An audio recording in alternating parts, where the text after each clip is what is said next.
Vegas too, but both places. So yeah.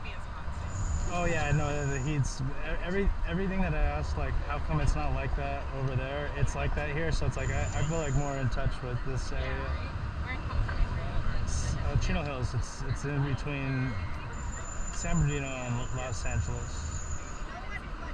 Okay. Yeah. Okay. Yeah. That's basically where I have to commute to for networking events and all, and I'm tired of having to travel so far. Yeah.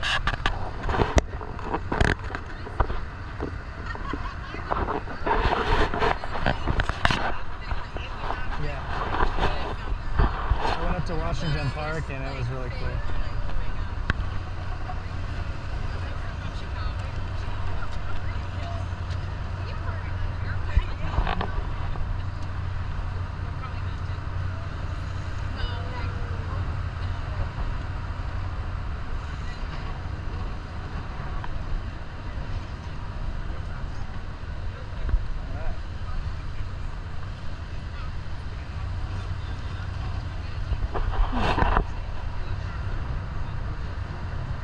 Alright, you guys, this thing working? Give me a thumbs up if you can hear me up there. Fantastic. Well, again, welcome aboard. Thank you for your long patience there. I know it was a long wait. I promise I'm going to cool you off as quickly as I can, alright? Do we have any out-of-towners with us today? Woo! Welcome to Portland. You guys should move here. Our weather's always like this in Portland, right guys? Has anyone been out on our jetboat ride before? Those are our slow learners. Thanks for coming back. That's good. It is really fun, fast, wet, and wild ride. If it was up to me, we would go fast the whole time. It is not up to me. There's sections of the river I have to go slow on. This is one of them here. I gotta go slow until I get past that big gray box up here on our right. That is a fire station. Once I get past that fire station, we can start jamming. That'll give me a chance to tell you a little bit about myself, a little bit about the boat, and then we'll get underway. Again, my name's Doug. I was born and raised right here in the Portland, Oregon area. Went off to school at University of Idaho. Best 8 years of my life. It wasn't 8 years. It was only 5 years. Still, to this day, whenever I have a good idea, my dad's like, "It must have been that 5th year I came for." Kids, that gets really old really fast. When you go off to university, make sure you do it in 4 years. You do not want to hear that for the rest of your professor on this. Once I graduated, I decided it was time to move out to Hawaii. So I packed a wheelie bag full of scuba diving gear, backpack full of board shorts, moved out to the Kona coast to the Big Island. And I spent the next 12 years out there as a scuba instructor, underwater photographer, boat captain for Jack's Diving Locker. Back to Portland not too long ago. When I moved back, I had the same wheelie bag, the same backpack. It was a 32-foot container, 2 cars, 2 kids, and a wife. Hawaii was good to me. Stoked to be back in Portland. Really stoked to have you on the boat today. A little bit about the boat. We're on the Falcon. It's one of 3 all-aluminum custom-built boats out of Grants Pass, Oregon, 36 feet long, just over 14 feet wide.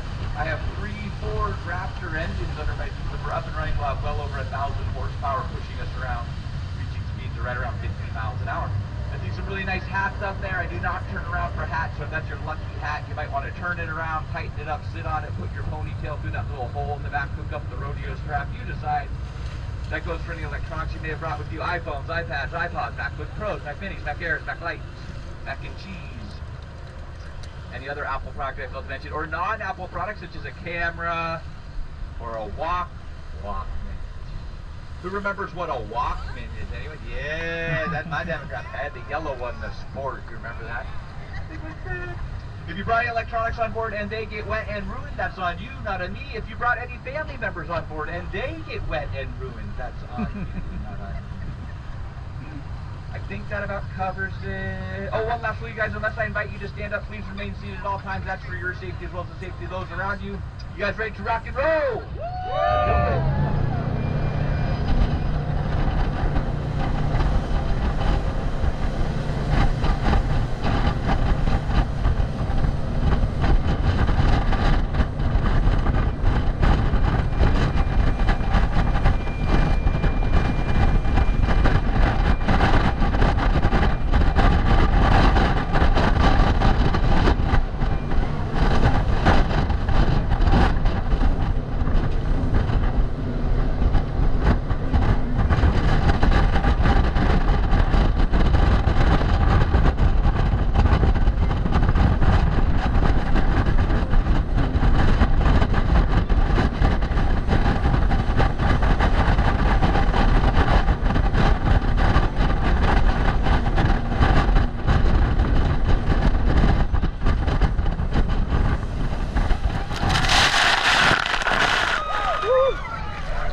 Let's go home. Right. Yes, I did that on purpose. Yes, I will be doing more of those. Is everyone cool with this style of ride? Is anyone screaming? I've got you for an hour and a half. I have a little towel. Do you want a towel? It's gonna be fun, guys. It's not all stints and break stops. We are gonna be talking about some stuff along this way. This is the first bridge I want to tell you all about. This is called the Steel Bridge. The Steel Bridge. I'll give you one guess what the Steel Bridge is made out of. Aluminum. Aluminum is a good guess. My favorite guesses so far are rust and copper. Imagine how quickly this would be stripped down to little nub. Portland's community is made out of copper. It's like the incredible vanishing bridge. Boom, overnight it would be gone. But no, thankfully it's made out of steel. It's Portland's second oldest existing bridge, built in 1912. And it's the only bridge of its kind in the world. It's a double-decker telescoping vertical lift bridge. What that means in English is this lower deck, which is reserved for Amtrak, freight trains, pedestrians, and bicyclists, can be raised and lowered independently from the upper deck, which is reserved for pedestrians, bicyclists, streetcars, and automobiles. It's a pretty cool feature. Let's say I'm in a sailboat, I got a 40-foot mast sticking up. There's no way I'm going to be able to fit underneath this bridge. So I'd call the person in that house up on top. They would make sure that no trains were coming. They would stop the pedestrian and bike traffic on just this lower deck, and they would raise just the lower deck. It would telescope into the corresponding beams up above, allowing me to pass underneath.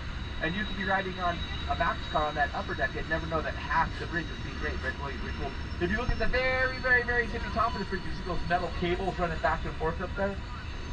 Someone got arrested a couple summers ago for tightrope walking atop those. Don't try that at home. Or on this bridge, because you'll end up in jail.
Thought we were going over for a second. You guys, if I thought we were going over, I would have been, ah! If you hear a high-pitched scream come over the PA system, that's your early life jacket warning system. Y'all might not know this, but Portland's actually the second largest exporter of grain, not in Oregon, not in the United States, but in the world. We export more grain than any other city except for New Orleans. They got us beat. And this is one of 3 grain terminals that we have along the river. Most of our grain comes to us by way of barge. If we had a grain barge here today, it'd be on our right-hand side. That apparatus over here on our right is how they offload the grain from the barge. It goes along a conveyor belt and it gets stored up these big concrete tubes here. Those are grain silos. Once we have a full load, a ship will come in inside tied to the stock. Then they use a different conveyor belt to get the grain up in that cream-colored catwalk. Once there, they spin those tubes out over the ship and they just gravity feed the grain in. Once the ship's fully loaded, takes off, most of our grain gets exported to the Pacific Rim part of the world.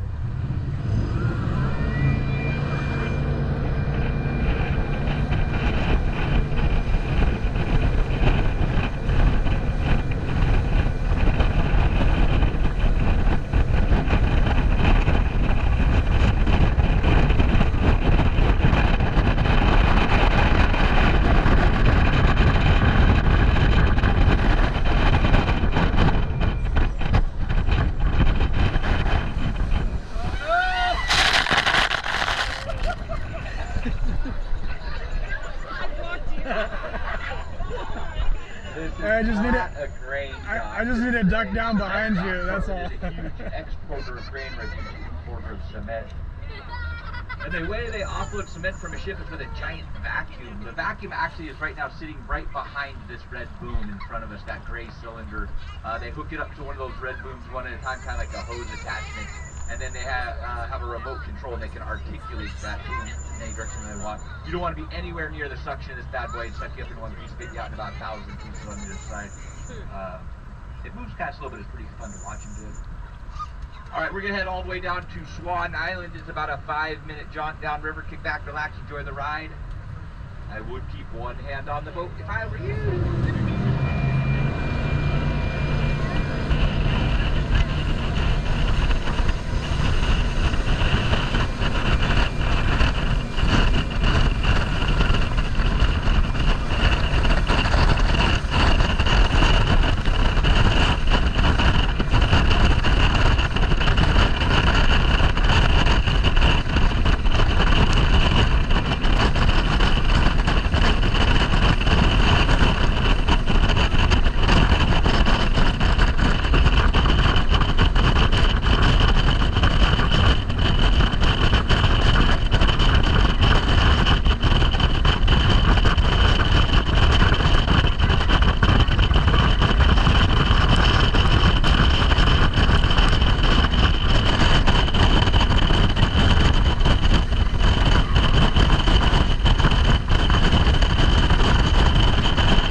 This is Swan Island here. This is Portland's main shipyard.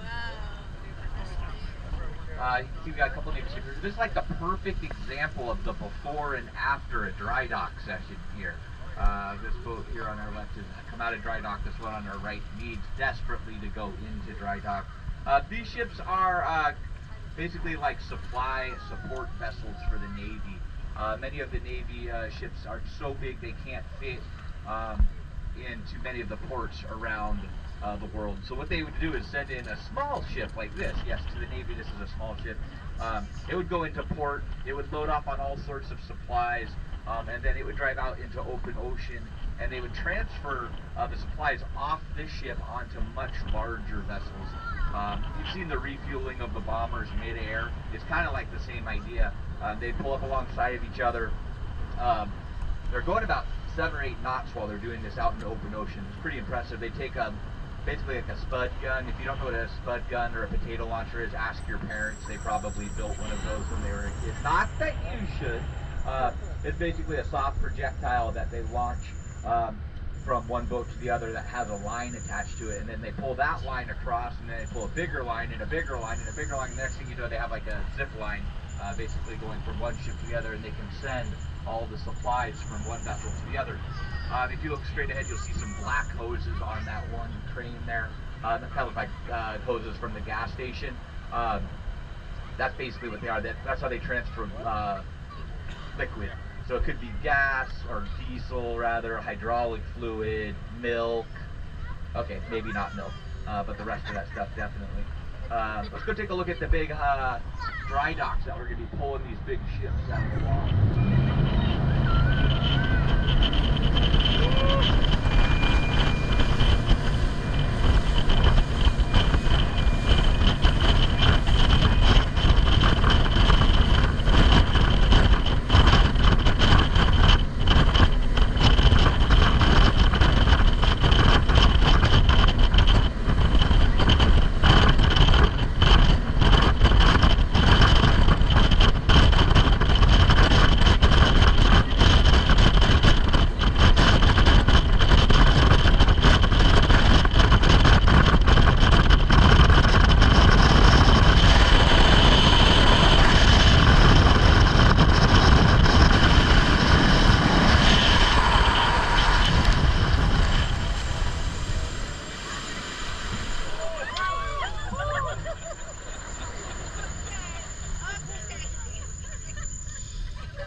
This is Vigorous here. This is Portland's largest dry dock. It's actually the largest dry dock in all of North America. And I can kind of give you the broad strokes of how they pull a ship up and out of the water. If you look straight ahead, you see that little gap between the paint shield and the wall of the dry dock. There's a cube there. You see, I think it looks like it's got ketchup and mustard on the top of it. All right, yes. That is a keel block there. So what they do is they take those big blocks and they lay them out in a very specific pattern, specific for whatever type of ship they're going to bring in here. And once they have them laid out just right, they start flooding those sidewalls, and that whole structure starts to sink. And when the water level gets about halfway up that structure, they stop flooding it, and they use a tugboat to bring these big ships in here, and they lay them up just right. And once they're laid up just right, and they know they're laid up just right because they use a laser guided system to let them know that they're lined up just right, they start pumping the water out of those sidewalls. And as they do that through displacement, they're able to lift the whole ship up and out of the water. And they rest on those keel blocks. It's hard to tell because there's no reference point there, but those keel blocks are about 6 feet tall, so a grown man can walk straight up underneath these ships without bending over. They'll do a hull inspection, make sure there's no damage that they're unaware of. They'll clean the bottom of the ship. They generally pull the shafts and the props off, service those, put it all back together, paint the bottom of the ship, and then they just reverse the process. They start flooding those sidewalls again. Once the ship is floating, they tug it out of here, bring it back up to the surface, rearrange the keel blocks, and do it all over again. See if you guys can get a wave out of this security boat over here. Doesn't look friendly. Whenever they bring a armed Navy vessel in, that's what's in dry dock number 2 there. They have a security boat out here 24/7. It's got to be the most boring job ever. They don't want another USS Cole incident. And with this beard I got going, I'd like to give him a couple of hundred extra feet. That is a Navy destroyer that's up in dry dock number 2. Cool little sleepy Coast Guard station that we got right there. And then on top of the hill, you'll see some buildings poking through there. That's the University of Portland's campus. Beautiful campus up on top of the hill there. We'll see some more of their campus as we come around the side. They have some buildings down here on the water line as well. It's a beautiful campus. If you ever get the opportunity to check that campus out, definitely do.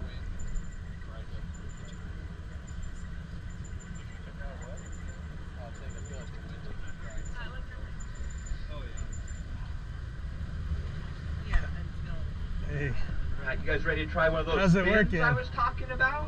Good. All right, remember how I told you to hang on, one hand forward, one hand back? Now is the time. Everybody hang on. Hang on for one second. You gonna do some donuts?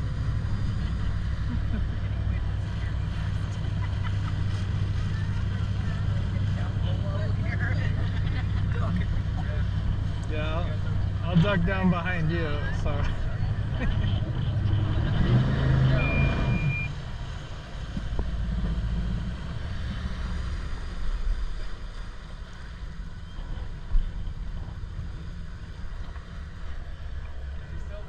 Are you able to hold on? Do you mean to move this? I can. Okay.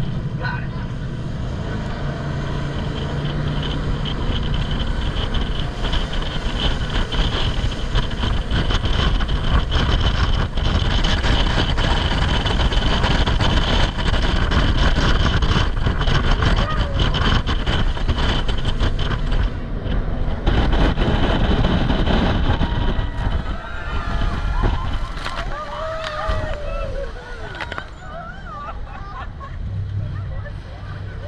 Is that good? Yeah! Should we do another one? Yeah! Alright, keep hanging on. This one's going to come around a little bit faster.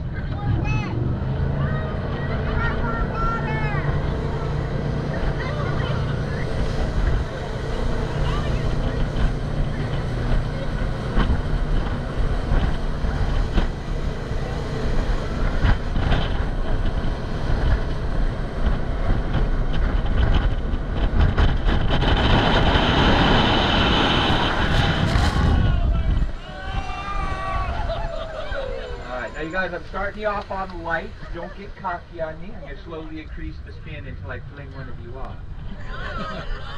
Not no good fun. Not today. I'll always warn you before we're going to do a spin, all right? You guys make sure you're hanging on nice and tight when I warn you.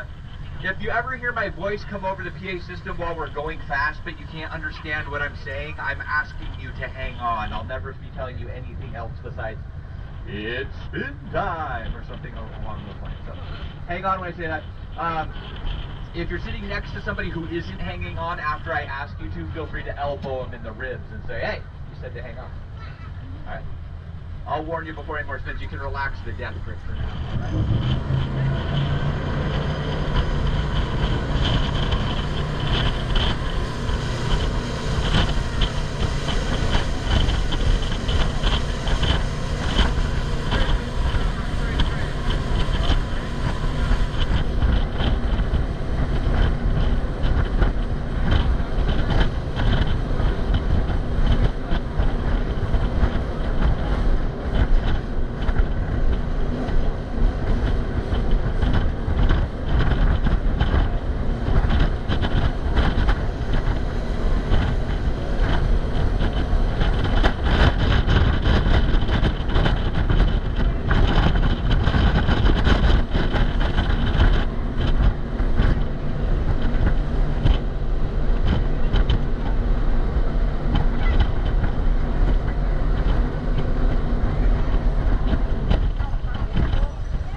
right?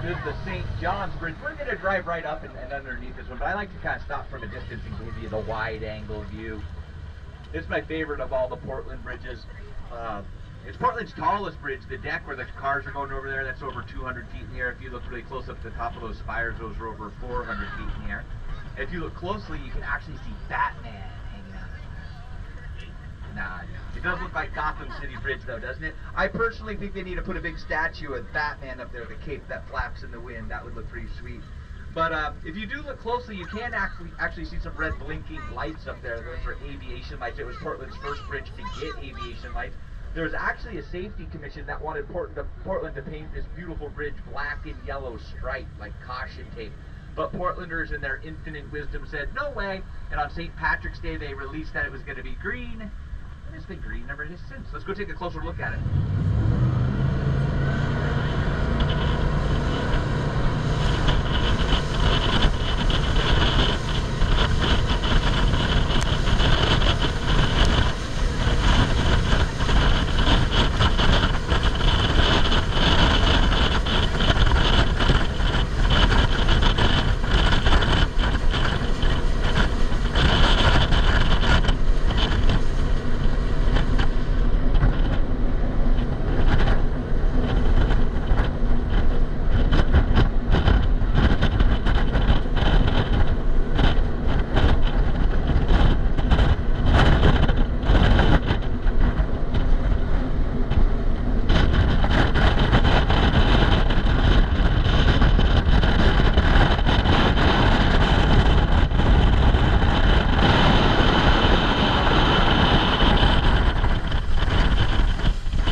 Getting up close and personal with this bridge. Like I said, it's my favorite of all the Portland bridges. You just don't really see this level of artistry in modern day civil engineering. It's just absolutely beautiful. Look at the detailed work that they put into pouring the footings here. It's just spectacular. If you look to your right, you'll see a beautiful park here called Cathedral Park. It's named Cathedral Park because if you stand underneath the bridge and look back towards it, if you stand underneath the bridge as far away from the river as you can and you look back towards the river, it looks like you're standing in a cathedral. All those archways line up. You can see they're doing some renovation on it right now with that white section there. But when that's not up, it's a very big hot spot for wedding photographers and Instagrammers. Used to be a dump down here. Literally used to be a landfill, and years ago the city came by and cleaned it up and put this beautiful park in. And then last summer they made this amazing addition of that really cool dock there. It completely transformed how the community uses the space. It's swimming on the inside and fishing off the outside of it. It's been super popular all summer long. It's been really fun. Kind of hard to see this time of day, but if you look straight ahead up on that dock, just to the right of that tugboat looking thing, you'll see the big famous Portland love sign, the white love sign up there. It's kind of a fun story. You got straight ahead. Love sign, yes. It just showed up one day. No one knew how it got there or who put it up there. Even the owner of the dock is like, I don't know, man. I just woke up one morning and came down and the love sign was here. And you can see it from the bridge. And so it's kind of the talk of the town for a little bit.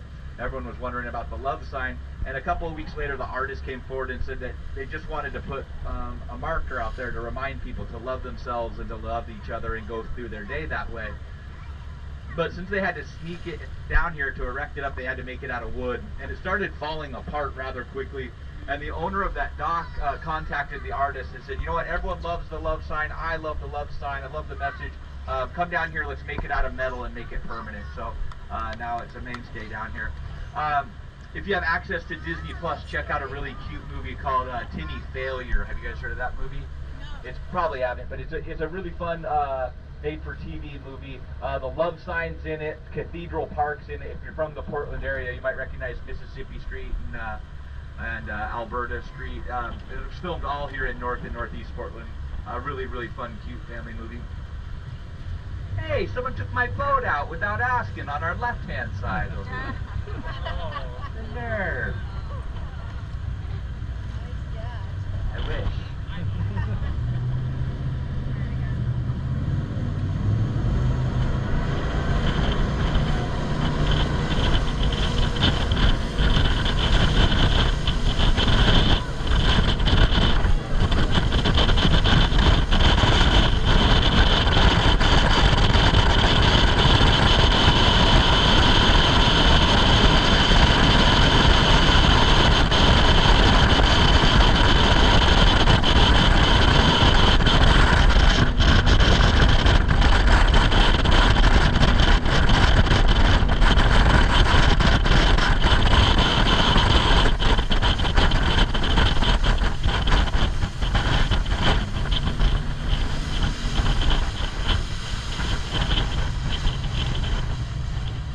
another big Navy ship here, which is pretty cool, but what I actually want to show you is the dock that the Navy ship ties off to.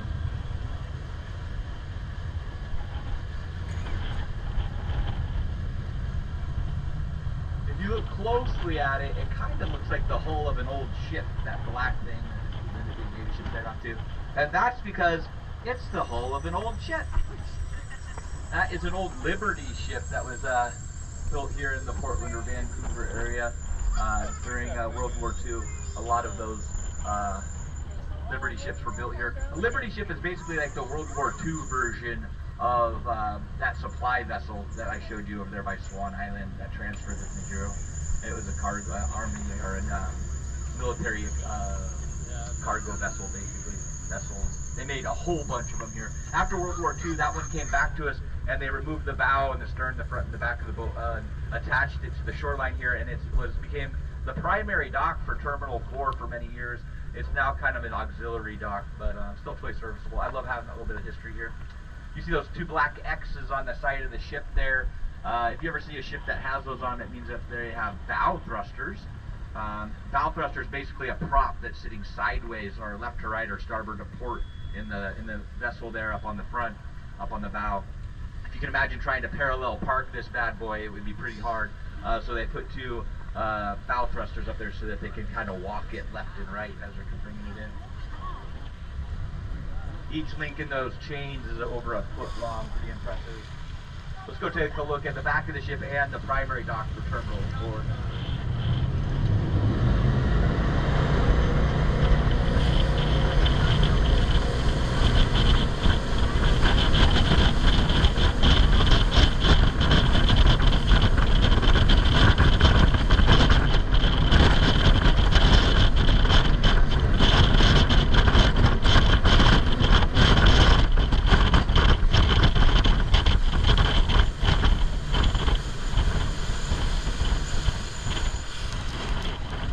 Anyone out there drive a Toyota? Any Toyota drivers? Yeah, right. If you drive a Toyota in the western United States, it came through Portland. Portland has been importing Toyotas here since the 70s. If you ever get on your phone and look like the satellite imagery between Terminal 4 and Terminal 6, it's just a major car parking lot. It's all brand new cars. They look white because they have decals, stickers on them to keep them from getting scratched in transit. We might get lucky and see a car hauler out on the Columbia. Sometimes they're here. They basically look like a huge floating parking garage, and they have a ramp that dog legs off to the starboard side or right side, and they just drive the brand new cars off of the ship and park them in these lots here before they get out for delivery. What's cool about the Nelson here on our right is that they have a ramp very similar to a car hauler, except for theirs isn't only to the starboard side. It's built on a giant swivel, so they can offload to the starboard or the port of the ship, which is kind of cool. It's a drive on, drive off, so they could drive tanks or anything with wheels. Unicycle? I don't know, give me a unicycle. But personnel haulers, tanks, maybe just forklifts full of supplies. They can drive all the stuff on and drive off the ship. Pretty neat.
This is the most scenic spot on the whole river. That's just beautiful. No, it's not the most scenic spot, but they're doing some really cool stuff here. This is Schnitzer Steel. If you're from Portland, you may recognize the Schnitzer name, the Arlene Schnitzer Concert Hall. Schnitzer family has been here for generations. They do a lot of good philanthropy work in this city. They also happen to own one of the largest metal recyclers in the United States. And that's what we're looking at here. We get a lot of our recyclable metal from barge, like you see over here. Could be compacted cars, not compact cars, compacted cars. If you've ever seen a mobster movie, you know what I'm talking about. I like to joke that Toyota start their life a couple hundred yards upriver and end their life in the United States right here at Schnitzer Steel. They'll take bikes, hot water heaters, washers, dryers, a lot of industrial steel, whatever it is, and they offload it onto the ground here. And then they have these two cool cranes. You probably saw them as a kid. One looks like the claw from Toy Story, you know the one? That was pretty cool. And then the other one I always wanted to use was the big magnet one, you know, that could pick up a whole car. Yeah, they got one of those too. So they've used those type of cranes, and they basically drop this big metal pieces into an industrial paper shredder, and it grinds it all up into small pieces. And sometimes you can see it coming off of the conveyor belt that's coming up off our right, that 45 degree. It runs up that conveyor belt, and then there's a big pile of it. They've just cleaned it all up underneath it. It looks kind of like bark dust by the time they're done with it. Once it looks like that, they load it onto ships, and then most of it goes over to China and gets melted down and turned into something else. So not only is all this stuff not ending up in the landfill, and not only that, do we have to pull all this metal out of the earth somewhere else, they're recycling and reusing it. And also, in this process, some of the energy that they use to convert the metal into smaller pieces, they're using the old methane gas that comes up underneath the old Cathedral Park landfill. So not only are they recycling, but they're using an alternative fuel source to do some of it, and that is very Portland of them. So that's pretty cool. Now let's go see if we can find my first car over here on this barge.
5 is broken into 2 parts.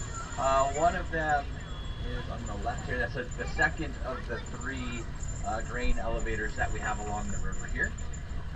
This one is much bigger than the first grain elevator I showed you. They can get grain from barges. They get most of their grain via the rail system on trains. They load it the same way though, conveyor belt, and then gravity feed it. They're actually loading that ship right now as we speak. If you look closely, you can kind of see a fine mist or of dust. That's grain dust. This is not a gluten-free trip. I apologize for it. Another part of Terminal 5 is straight ahead of us here. You know, the big old green machine, or the green beast is my nickname for it. Don't reference it with anyone else. They won't know what you're talking about. But this is where we export potash. Now, you might be thinking, man, this is Oregon. We got lots of potash. But it's not that kind of potash. It's actually an ingredient that they use in industrial fertilizer. Kind of fun side note, that big building behind it is the largest wooden roof structure in the United States. It's where they store the potash. It's kind of a marvel of engineering, this dispensing unit they have here. Originally, the potash came out of a one fixed nozzle spot. So imagine that big crane wasn't really there. It was just fixed, right? It was there, but it was just fixed in one spot. And they have a big ship here, and when you load a ship, you might not know this, but you can't like load all of cargo bay 1, and then 2, and then 3, then 4, then 5, then 6. You have to load a little bit in 1, and then move the ship way forward, and move a little bit in 6, and move it back a little bit, and put a little bit in 5, and move it way back, and put a little bit in 2, and move it forward, and put a little bit in 3, and move it forward a little bit more, put some in 5 and 4, and repeat. And that way you ensure you get a good load, okay? So if you just all in 1, and it wouldn't load right, and the ship would be super unsteady. And anytime you move one of these big ships, it takes a lot of time, energy, manpower, and money just to move it a couple hundred feet. And so someone came up with this great idea to build the green machine, or the green beast, and instead of it moving the ship, they said, why don't we just move the nozzle? So they constructed this thing, and they can now load something that normally took them about 7 days. They can do it in about 3.5. It cut the load time in half. These ships, every hour they are sitting at dock, they are losing thousands of dollars in revenue. So to cut that in half is a pretty major feat. Darn forest fires are killing our view of beautiful Mount St. Helens straight ahead. If you know where to look, and it really helps if you're wearing polarized glasses, you can kind of see the outline of Mount St. Helens straight ahead of us. Was anyone else around when Mount St. Helens erupted? Yep. May 18th, 1980. Deadliest volcanic event in U.S. history. Yeah. I have 2 very distinct memories of May 1898. One, everyone putting their mayonnaise jars, empty mayonnaise jars out on the curb to collect the ash as it came raining down out of the sky. Don't ask why we had empty mayonnaise jars or what we were going to do with the ash. That's just what we did back before the internet. And the other thing is that my parents let me go in the front yard and make an ash angel. I think CPS would take you from your family if you did that today, but that's how it was back in the day. The birds over there, is that what you're pointing at? Is that what you're pointing at, the birds? Yeah. Those are, that's an osprey right there, yeah. The other one was a turkey buzzard. You don't want to have the turkey buzzards flying around your head when you're walking through the desert. That's a bad sign.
kind of lumpy. I had to take it slow.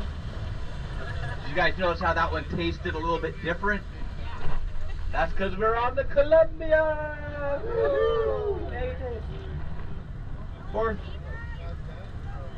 Fourth largest river in the United States. We're at the very tail end of it.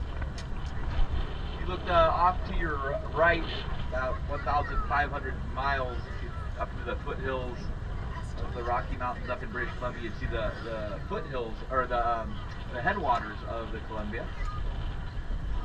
Slowly starts meandering towards us here, gaining in depth and girth and speed and volume. And it only runs for about another 100 miles to our left and dumps into the Pacific Ocean, but not before crossing over the Columbia River Bar, one of the deadliest river crossings in the world, graveyard of the Pacific. It's part of the trail that Lewis and Clark followed, 1803, 1804. They came down the Columbia River here. They went right past the Willamette without seeing it. And they hung out down there at the Pacific Ocean for a while. And on their return trip, when they were coming back upriver, that's when they went right past the Willamette a second time without seeing it. Makes you wonder what else they missed. They made it all the way up to the Sandy River, and they ran into a group of indigenous people, and they told them about the Willamette. And they said, what? We didn't miss one of the largest contributors to the Columbia. And they said, yeah, you sure did. And they turned back around and came down here, and sure enough, right where they said it would be, it was. To be fair to Lewis and Clark, there was a big island right here that would have made it a lot harder to see the Willamette. It's since been removed for commerce. But they did go up the river. There's some debate as to how far up the river they went. Some people say Cathedral Park, others say Swan Island area. In any event, what they wrote was that the river was deep enough and wide enough to facilitate shipping of the largest of ships. And it's not anything I really ever gave much thought to. I was born and raised here in the area until I did this tour, and I really started thinking about like how unique and cool of a spot Portland's in, that they have a major river that runs north to south in the Willamette and another major river that runs east to west in the Columbia.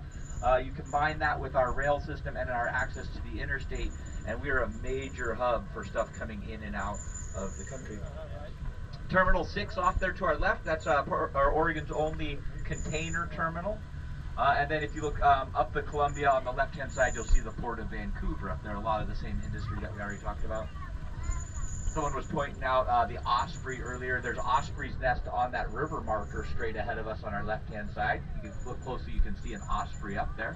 Osprey are cool. They're the only North American raptor that can completely submerge themselves to get their prey. And their prey is fish. Fish, fish, fish, fish, fish. That's all they eat is fish. And it has to be live fish. They don't eat any carrion. Another name for the osprey is the Seahawk. That's what the Seattle Seahawks are. All right, we're going to head back up the Willamette. Here we go.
This waterway here in front of us is the Columbia Slough.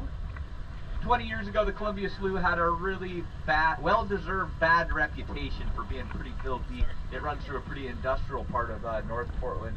Last 20 years, they've worked really hard at cleaning it up. They've done an amazing job. The fish have returned, and since the fish have returned, all the other animals have come back as well. Not unusual to see all sorts of birds. You can paddle or sup. The whole thing is 19 miles long. Starts off there out in Gresham by Blue Lake. You will have to ford around a couple of man-made objects if you want to do it. I've talked to a couple of people who have done it. They say it's really peaceful and beautiful. Again, since the fish have returned, not a bad place to go bird watching. You see osprey, bald eagles, falcons, owls, blue heron.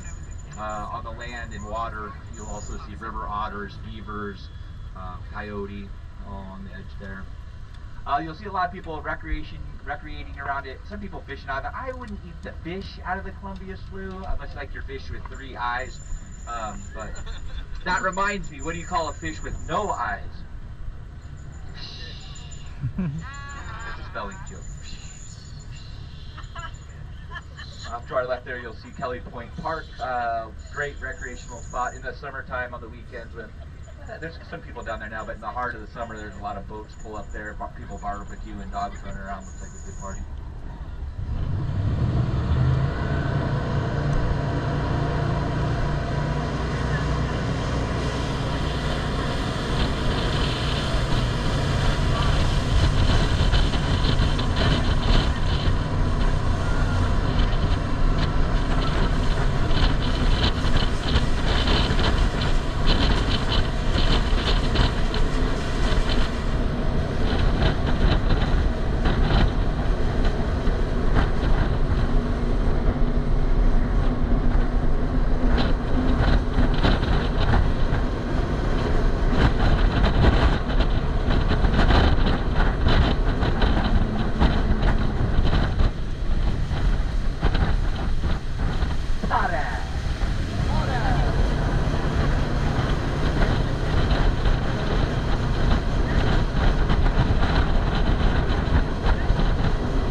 Alright, this is the Multnomah Channel here, 16 miles long. Multnomah Channel separates Sauvie Island on our right with the eastern or western shoreline on our left. Only one way on and off Sauvie Island. That's the Sauvie Island Bridge straight ahead of us there. Kind of wrapping around the corner. Unless you have your own helicopter or boat, then you don't need no stinking bridge. Sauvie Island's fun year-round. Just wrapping up berry picking season now. As we head into the fall here, we'll transition into corn mazes, pumpkin patch, apple orchards. And the winter, my family likes to come down here to get the Christmas tree. My kids actually just like to shove cookies in their face and laugh at me as I sweat and swear as I try to cut the Christmas tree down. Those old time-honored traditions. No judgment if you're looking for Portland's only legal, and I stress legal, nude beach. You'll find it right here on Sauvie Island.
All right, we didn't talk about this bridge on the way downriver. This is called the 5.1 bridge. A lot of Portlanders have never heard of this bridge before, and that's because it is a railroad bridge. If you ride TriMet from Portland to Seattle, this is the bridge that you would cross over the Willamette on. If you look to the left and the right, those two silvery sections on either side, that's the original bridge built in 1908, still in use today. Whatever you do, don't think about that when that heavy train is going over that bridge the next time you ride on 1908. The center span was replaced in the mid-80s. You'll have to use your imagination here. It used to be a swing bridge or a turnstile bridge.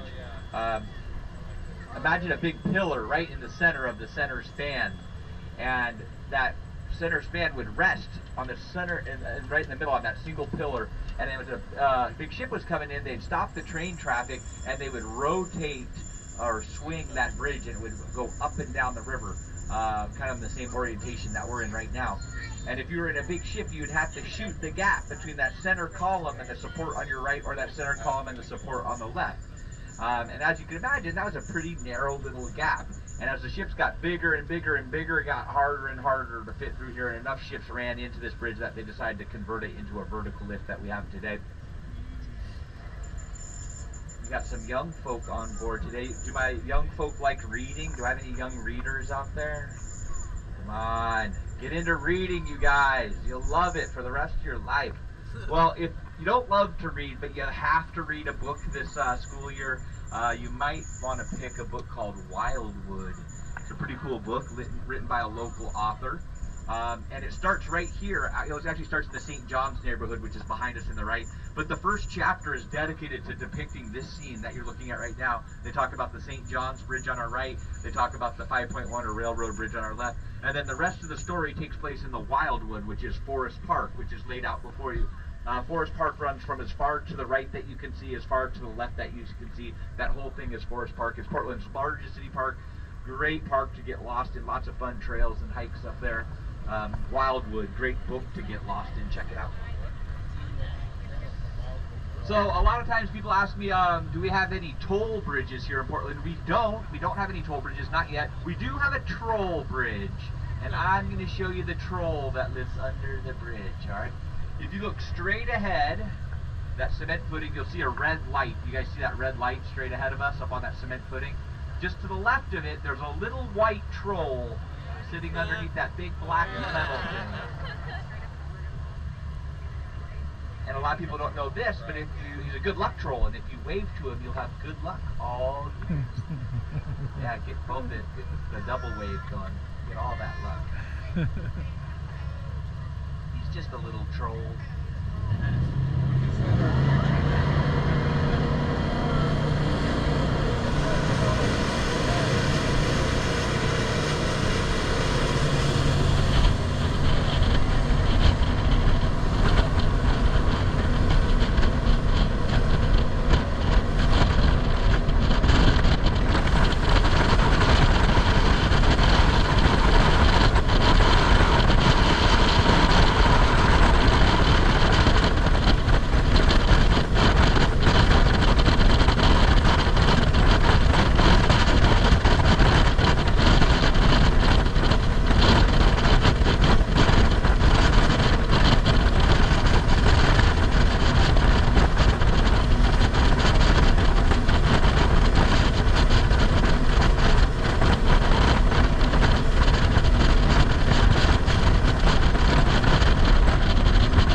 couple of cool buildings here. This is the Daimler building. They're working on electric semi-trucks.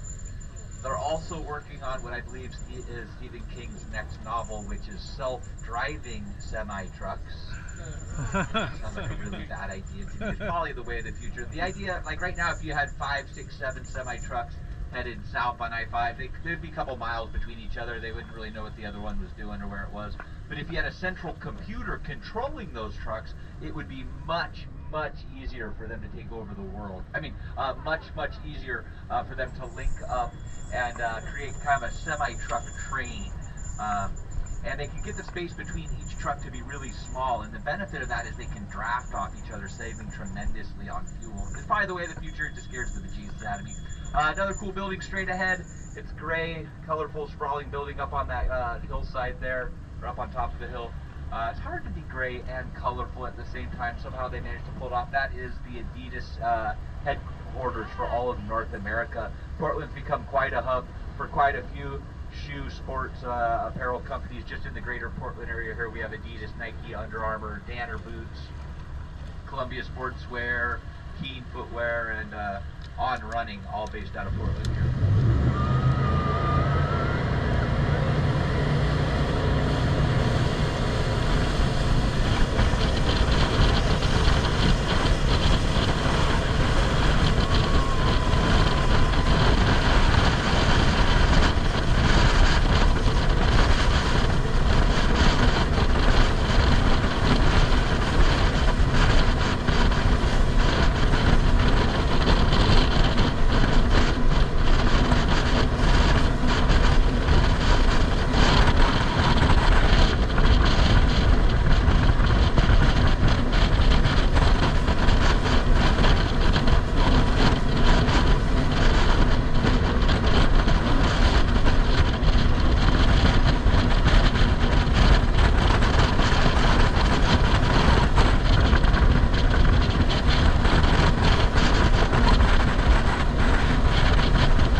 This is the Fremont Bridge here.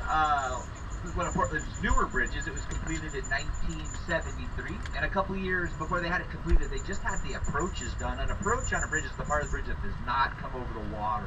So if you look to your left and your right, that part coming over land, those are the approaches. They have those two sections done, no center span yet. They're just about ready to start working on that center span when the approach on the western side, on your right-hand side, started cracking. And they thought that whole thing was going to come crashing down. Luckily for us, it didn't. And like any good public works, all it took was more time and more money. 3 years and $5 million more, and they got that approach sorted out. They're ready for the center span. The center span of the bridge is anything with an arch up above it. That whole center span was constructed way downriver at Swan Island, put on T-barges and tugged all the way up here in one huge, gigantic piece. It's over 900 feet long, 6,000 tons in weight. Once they got up there, they used 32 hydraulic jacks to lift it 173 feet in the air. When they got it up there, boom, it fit perfect. Engineers were pretty proud of themselves, as they should be. It went in the Guinness Book of World Records for the largest lift of its kind at the time. And anytime I'm about to drive underneath it, all I can think about is that metal cracking. Should we get out of here?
Portland in 1947, believe it or not, as a stern wheel tugboat. This is what tugboats used to look like. Now in 1947, stern wheelers like this one were definitely out of fashion, but the tugboat captains at the time were adamant about getting one. They loved the way that they handled. They have really strong reverse or backup power. So they got one of the last ones ever built in service until 1981. And in classic 80s fashion, when they were done with it, they threw it out. They didn't know what recycling was back in the 80s. So they took it downriver, put it on the beach, and there it sat for quite a few years. It fell into pretty bad disrepair. Then a private group got a hold of it. They started restoring it. They did a beautiful job. It's now the home of the Oregon Maritime Museum. Really, really fun museum. Great for kids. If you got a little one who's interested in ships or mechanical stuff, bring them down here. They love having kids on board. It's fully functional. They fire it up a couple of times each year. Big plume of smoke coming off the stack there. If you look up in front of the chimney there, you'll see a big steam whistle. When they blow that steam whistle, it's so loud that you can hear it through all of downtown Portland. Pretty awesome. My Walkman contingent, you might recognize it from a movie called Maverick. Do you remember that one? Mel Gibson, Jodie Foster. There's a casino boat in that movie. This is that ship. Hollywood leased it for the city. They put $1 million into gussing her up, making her look like a casino. Took her out on the Columbia and filmed that section of the movie out there. If you look up on the chimney there, you'll see that symbol. That is the symbol for the city of Portland, and you now know it represents the coming together of the Willamette, the Columbia, the interstate, and the rail system all in one spot.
Here. This is Portland's oldest existing bridge, built in 1910. It's actually the oldest fully functioning vertical lift bridge in the United States. The way vertical lift bridges work, at least this one, they're summoned up in that house 24/7, ready to lift this bridge at a moment's notice. When they're ready to, they release the stays on those counterweights, those big red brick-shaped things up there. They come sliding down there on a pulley system. It counteracts the way of the bridge between the two towers, allowing that one little section right there to go up and down. Portland's busiest bridge for lifts, goes up and down more than any other bridge in the city. Private marina up here on our right. Boats ranging from a couple thousand to a couple 100,000 and everything in between. A lot of Portlanders don't realize it, but that dock surrounding the marina is actually public access. Anyone's allowed to come down here, kick back, relax, hang out in the dock, watch the world go by. It's kind of a fun place to do that on a hot summer day, dip your feet in the water. Behind the marina, they got a nice little boardwalk space there with some restaurants and shops. Nice place to take a little stroll.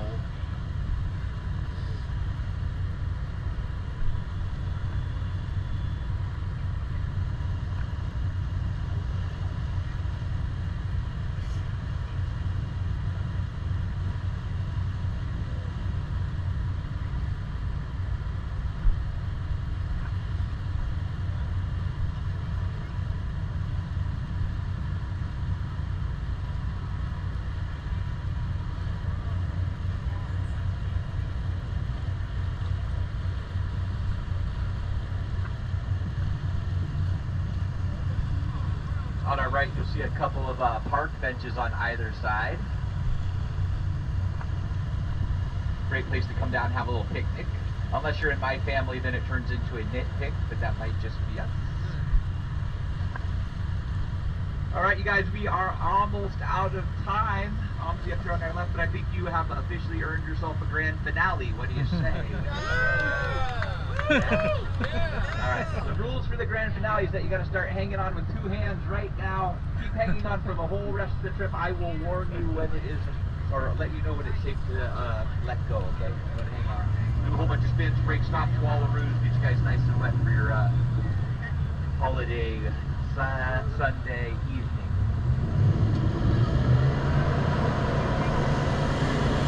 1,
my gosh.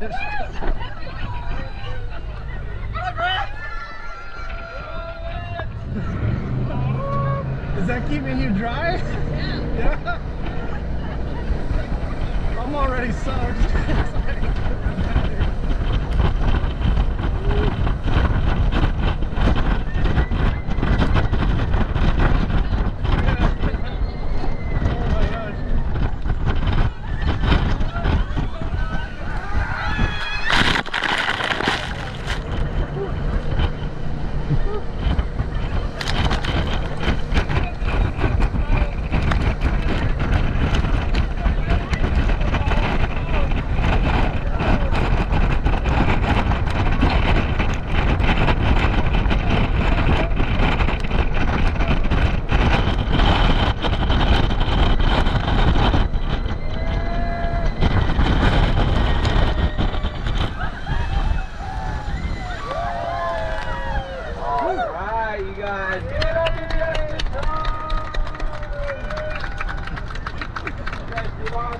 Good job hanging on. We're going to be going slow until we get back to the dock. If you'd like to stand up and wring out your underwear or pick a wedgie, feel free. Make sure you take a good look around, collect up any personal items that you may have brought with you. Our lost and found is chock full of cheap sunglasses and toupees. You don't need any of those left behind.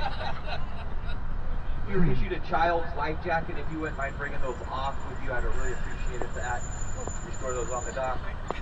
If you need to use the bathroom right when you get back, you have two options. Or two I'd like to talk about anyways, or I will talk about. One is a porta potty down here on the dock, feel free to use that. If you want porcelain and running water and the whole 9 yards, feel free to use Were you asking me a question? You do not have to pay to go in there to use the bathroom. This is important though. If you use OMSI's bathroom, oh my gosh. do not look in the mirror. Your hair looks magnificent. Just take my word for it. Alright you guys, I know for a fact we did not meet your expectations at check-in today and getting you on the boat. I hope the tour itself at least met or hopefully exceeded your expectations. I really apologize for that. I talked to Eileen. She said that she's emailed all of you guys some vouchers to make up for the wait. So I really apologize for that. Part of the trip, I hope it ended better than it started for you all. I know it did for me.